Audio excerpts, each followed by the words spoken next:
নবীর সুন্নতের মহব্বতে, ওলামায়ে কেরামের মহব্বতে, মসজিদের মহব্বতে আল্লাহ আমাদের বসার সুযোগ করে দিয়েছেন। দিল থেকে বলি আলহামদুলিল্লাহ। আমরা শুকর করলাম কার?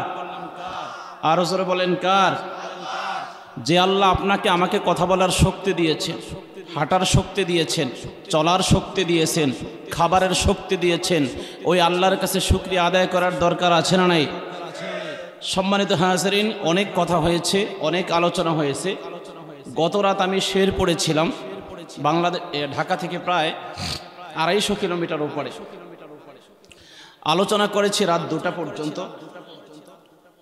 সে এলাকার মানুষকে বলেছিলাম যে আপনাদের যে মাহফিলের সিস্টেম, এটাকে আগামী বছর পরিবর্তন করবেন।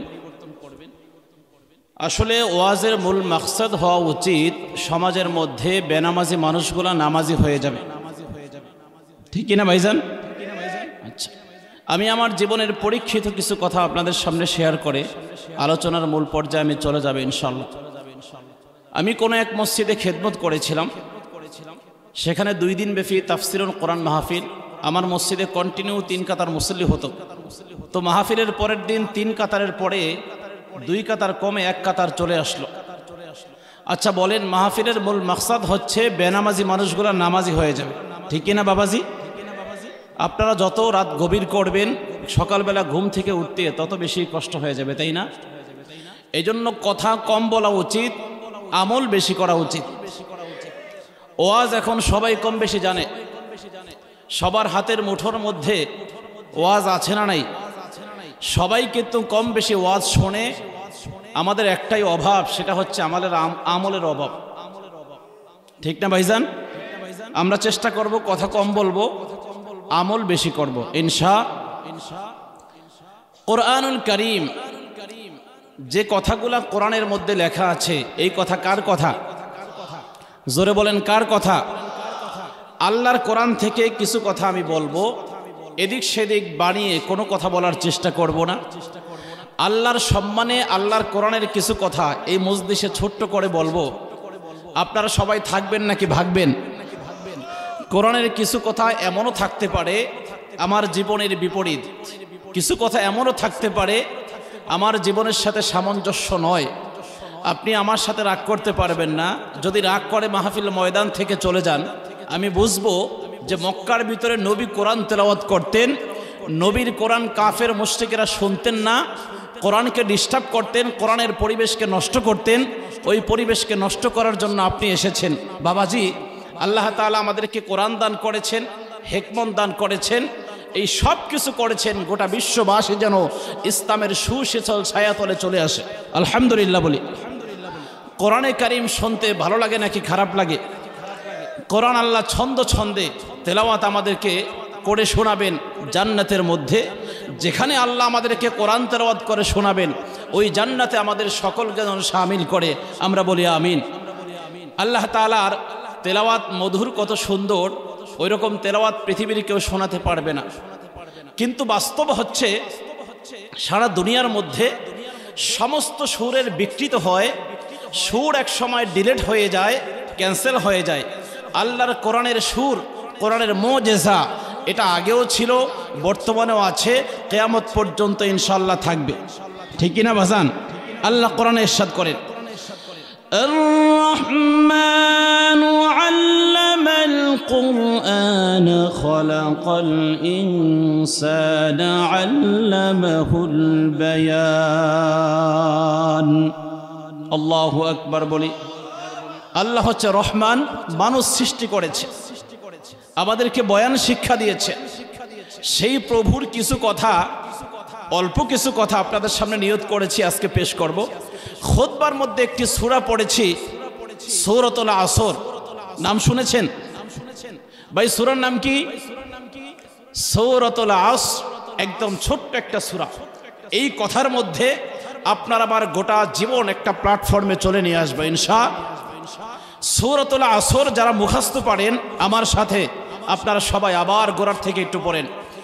والعصر إن الإنسان لفي خسر إلا الذين আমানু ওয়া আমিলুস সালিহাতি ওয়া তাওয়াসাউ বিল হাক্কি ওয়া তাওয়াসাউ বিস সাবর। কোরআনুল কারীমের মধ্যে ছোট্ট একটি সূরার মধ্যে সারা পৃথিবীর মানুষের ঈমান, আমল, হক কথা, সত্য কথা, ইসলামের যত জৌলুসাল্লাহ দান করেছেন, এই ছোট্ট সূরার মধ্যে আল্লাহ তাআলা আমাদের জন্য সব কিছু নিয়ে এসেছেন। ভাইয়েরা আমার, আজকে সারা দুনিয়ার মুসলমানের প্রতি মানসিকভাবে আমি কিছুটা ক্ষিপ্ত হয়ে আছি। আপনারা অবশ্যই শুনেছেন, অবশ্যই শুনবেন, অবশ্যই জানবেন, মুসলমানের কিতাব শুধু কোরআনুল কারীম নয়।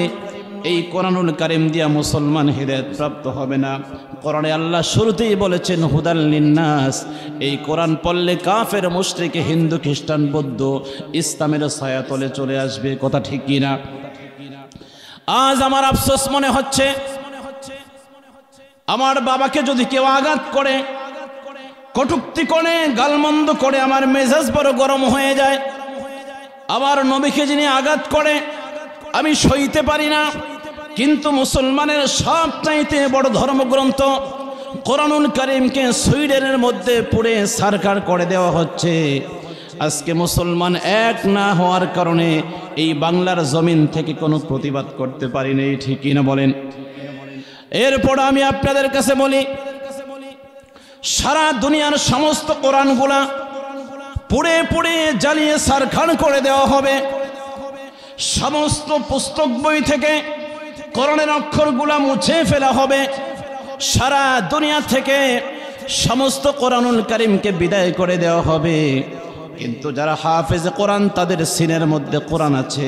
আল্লাহর কোরআন দুনিয়ার থেকে মুছে ফেলা যাবে না। যারা কোরআনকে মুছতে চায় তারাই দুনিয়ার থেকে এক সময়ে মুছে যাবে। ঠিক কিনা বলেন? আমার মুসলমান বাবাজিরা, অনেক কাফের, মুশরিক কোরআনকে অবিশ্বাস করে, কোরআনকে বিশ্বাস করে না, কোরআন মানতে পারে না। এরপরও তারা স্বীকার করতে বাধ্য, একজন হাফেজে কোরআনের কলবের ভিতরে আল্লাহর কোরআন যেইভাবে ঢুকে আছে। আপনারা মাহে রমাদানুল মুবারকে হাফেজে কোরআনের কণ্ঠ থেকে খতমে তারাবি শোনেন, হাফেজে কোরআন তেলাওয়াত করে। হাফেজে কোরআনের কলবের ভিতরে আল্লাহর 30 পারা কোরআন লিপিবদ্ধ আছে না নাই? একদিকে সুইডেন সহ, আর একদিকে আজকে সকালবেলা শুনলাম আল্লাহর কোরআনকে ছিঁড়ে টুকরা টুকরা হয়েছে। ও মুসলমানের সন্তান, আমি আপনাদের কাছে জানতে চাই, সারা দুনিয়া থেকে কোরআন ছুঁড়ে ফেলা হবে, কোরআন পুরে ছারখার করে দেওয়া হবে। আল্লাহর কোরআনের ইজ্জত, কোরআনের সম্মান, কোরআনের শান শৌকত আল্লাহর জমিনে চলবে কি চলবে না? যে আল্লাহ তাআলা কোরআন নাজিল করেছেন, ওই রব্বে কারীম কোরআনুল কারীমের মধ্যে বলেছেন, ইন্না নাহনু নাযালনা যিকরা ওয়া ইন্না লাহু লাহাফিজুন। জোরে বলি আল্লাহু আকবার। আল্লাহ বলে, দুনিয়ার মানুষ শোনো, তোমরা আমি আল্লাহকে চিনতে পারো না। দুনিয়ার থেকে কোরআন মুছে ফেলা হবে। যেহেতু আমি আল্লাহ কোরআন নাজিল করেছি, কোরআনের সংরক্ষণের দায়িত্ব আমি আসমান জমিনের মালিক আল্লাহ নিজ কুদরত হাত থেকে নিয়েছি। আল্লাহু আকবার। এই জন্য অনেক হিন্দু মানুষ, তারাও কোরআন মানে না, কোরআন বুঝতে চায় না। কিন্তু আশ্চর্য লাগে, একজন হিন্দু শিল্পী, তার নাম হচ্ছে নকুল কুমার বিশ্বাস, সে বলেছেন সারা দুনিয়ার ভিতরে সমস্ত কিতাবগুলা বিদায় হয়ে যাবে, সমস্ত বইগুলা বিদায় হয়ে যাবে, কিন্তু মুসলমানের কলেজার ভিতরে, মুসলমানের সন্তানের দেহের ভিতরে যে কোরআন আছে, সেই কোরআন মুছে ফেলা যাবে না। ঠিক কিনা বলেন? নকুল কুমার বিশ্বাস হিন্দু মানুষ, মুসলমানের পক্ষে কথা বলেছে। আলহামদুলিল্লাহ বলি। আল্লাহ যেন তাকে হেদায়েত করে, মুসলমান বানায় দেয়। জোরে বলি আমিন। তিনি কিছু কঠিন কথা বলেছেন, এই কথা আমরাও বলতে পারিনি। তিনি বলছেন, যদি আগুন লেগে ধ্বংস হয়ে যায়,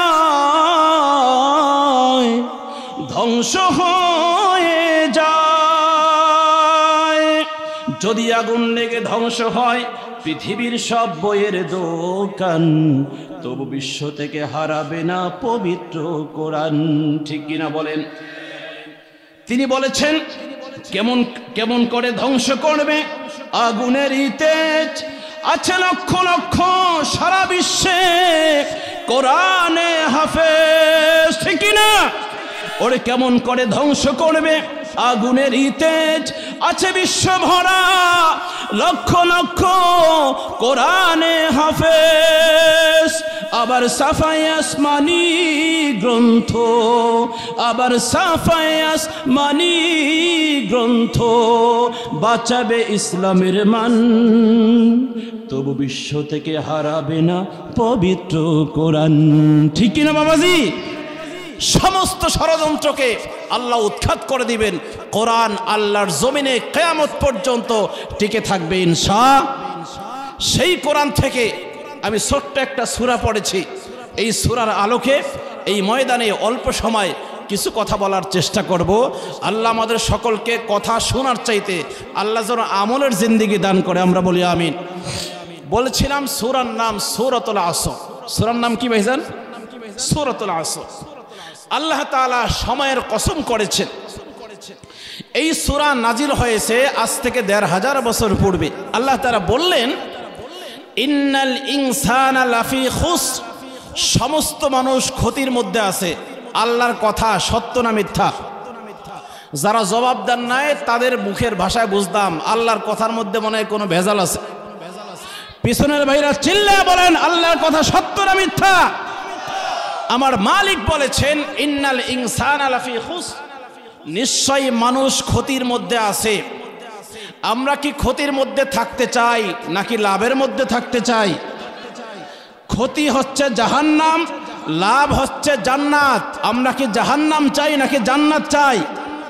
অন্তর থেকে দিল থেকে আল্লাহকে সাক্ষী রেখে এই গভীর রজনীতে দুইটা হাত তুলে দেখাই যারা কারা কারা জান্নাত চাই। লিল্লাহে তাকবীর, লিল্লাহে তাকবীর। আল কোরআনের আলো, দিন ইসলাম, দিন ইসলাম। হাত নামান। আল্লাহ সকলের হাতকে কবুল করুক। যেভাবে আপনারা আমাকে দেখছেন, আমি আপনাদের দিকে তাকিয়ে আছি, এইভাবে যেন আল্লাহ আমাদের সকলকে জান্নাতে একটা পরিবেশ তৈরি করে দেয়। জোরে বলি আমিন। দোয়া করলে কবুল করার মালিক চিল্লা বলেন কে? আমার মালিক গভীর রজনীতে দোয়া কবুল করে। গভীর রজনী চলে আসছে, দোয়া পর্যন্ত আমরা থাকবো তো ইনশাল্লাহ। আমি সব ময়দানে কথা কম বলি, এমন কিছু কথা বলি আপনার অন্তর, আপনার কলব যাতে ছিন্ন বিচ্ছিন্ন হয়ে আপনার কলিজার ভিতরে কথা ঢুকে যায়। আমি আমার ব্যক্তিগত কথা বলি না, আল্লাহর কথা বলি। আল্লাহর কথা হযরত ওমরের কলিজার ভিতরে ঢুকছে। নবীকে হত্যা করতে আসছিল, এমনভাবে আল্লাহ ঢুকিয়েছেন, ইসলামের এমন সৈনিক বানালেন হযরত ওমরকে দেখলে শয়তান পর্যন্ত ভয়ে অন্য রাস্তা দিয়ে চলে যেত। আল্লাহু আকবার। আমরা সেই কোরআনের অস্ত্র নিয়ে ময়দানে কথা বলি, ব্যক্তিগত কোনো স্বার্থে এখানে ইনশাল্লাহ নাই। আল্লাহর কোরআনের কথা এই জন্য বলি, আমি আলেম মানুষ, হাফেজ মানুষ, আমি জান্নাতে যেতে চাই। আমার দৃঢ় বিশ্বাস আপনাদেরকে সাথে নিয়েই ইনশাল্লাহ আমরা জান্নাতে যাব। ঠিক আছে না ভাইজান? ইনশাল্লাহ আল্লাহ কবুল করুক। জোরে বলি আমিন। রব্বে কারীম বলেন ওয়াল আসরি ইন্নাল ইনসানা লাফি খুসর ইল্লাল্লাযীনা আমানু ওয়া আমিলুস সালিহাত ওয়া তাওয়াসাউ বিল হাক্কি ওয়া তাওয়াসাউ বিস সাবর। আমার আসমান জমিনের মালিক আল্লাহ বলেন নিশ্চয়ই মানুষ ক্ষতির মধ্যে আছে। শুধুমাত্র 4 শ্রেণীর মানুষ ক্ষতির মধ্যে নাই। যেই 4 শ্রেণীর কথা আল্লাহ তাআলা কোরআনে কারিমে বলছেন, আমরা দোয়া করব সেই 4 শ্রেণীর মধ্যে আল্লাহর মালিক যেন আমাদেরকে অন্তর্ভুক্ত করে দেয়। সর্বপ্রথম যে মানুষগুলা ক্ষতির মধ্যে নাই, লাভের মধ্যে আছে, সৎ পথে আছে, জান্নাতের পথে আছে, সেই মানুষগুলা তারাই যারা পরকালকে বিশ্বাস করে নিয়েছে, আল্লাহর জাহান্নাম সব কিছু বিশ্বাস করে নিয়েছে। ও মুসলমান ভাইজান, আমরা মনে করি দুনিয়ার মধ্যে ওই মানুষটা সবচাইতে বেশি লাভবান, যেই মানুষটার টাকা বেশি, যেই মানুষটার পয়সা বেশি, যেই মানুষটার বাড়ি গাড়ি বেশি, যেই মানুষটার সম্মান বেশি। না না না না, আমার মালিক বলেন দুনিয়ার জমিনে এমন কিছু মুমিন মুসলমান আছে যারা রিক্সা চালায়, তরকারি দিয়া, ভ্যান গাড়ি দিয়া তরকারি চালায়, তারা দুনিয়ার মধ্যে সামান্য চাকরি করে, তাদের দুনিয়ার জমিনে কোনো সম্মান নাই, ইজ্জত নাই, টাকা নাই, পয়সা নাই, বড় বাড়ি গাড়ি নাই।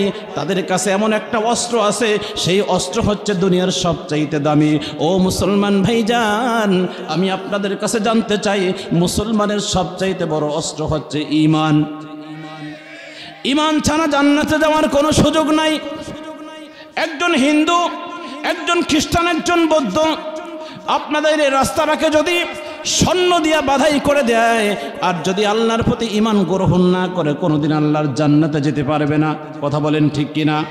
এই জন্য মুসলমানের সবচাইতে সম্মানের জায়গা